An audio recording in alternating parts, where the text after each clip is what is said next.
Here's how to create these cute little wooden pumpkins using scrap wood and 2x4s.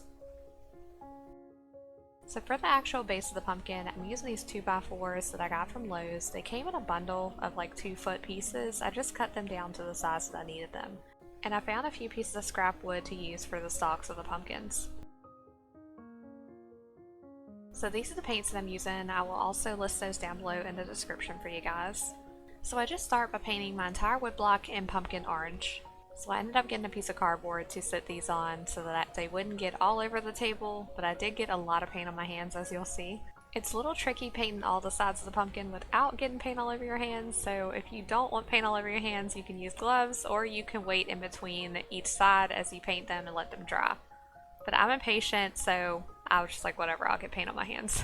So next we're going to move on to the little stalks of the pumpkin. So I'm using this twine and I'm just doing a little dab of hot glue, and then I just wrap my twine around my little stalks. So this can be a little tedious. I would say if you have a thicker twine piece, it would probably work better. This is the only twine that I had, so I had to go with like a super thin twine. So it made it a little more complicated for me. It took a lot more to use just to cover the entire piece.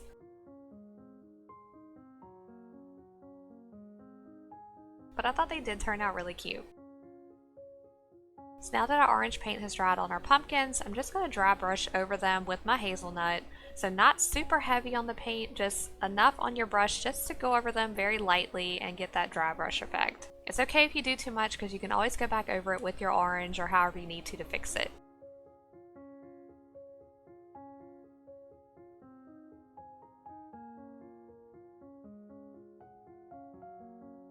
So once I had them all covered in the hazelnut, then I went over them with the same dry brush technique with my white. And I used the same brush for all of this so that the paint could kind of blend together. So once I had my white on there, then I went back over that with my orange, just another dry brush technique just to cover up so it's not super bright white, and it just had that light kind of mixed orange also mixed with some of the hazelnut. And this step is not necessary. You don't have to do this if you don't want to. I just wanted to go with like a rustic styled look, but you definitely can just keep them solid orange or go over them lightly with just one color or whatever you prefer to do. So once these are all painted, now we can add our little stalks onto each of our pumpkins, and I'm just gluing those on with my hot glue.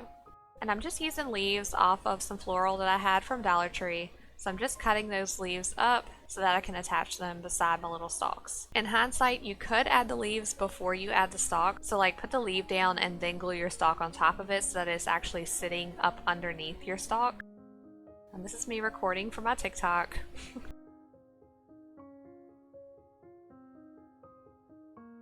So it was also these little twisty vine things that were on the floral. So I added those as well because they were very pumpkin-y. And then I just used the same twine to tie a little bow on the front. I just did that to kind of tie it all together and like cover up like me trying to glue the leaf against like the stalk. So I just added that because I felt like it still needed something else. So here's a close-up of one of them. Just super cute little rustic pumpkins, easy to make for some quick holiday decor.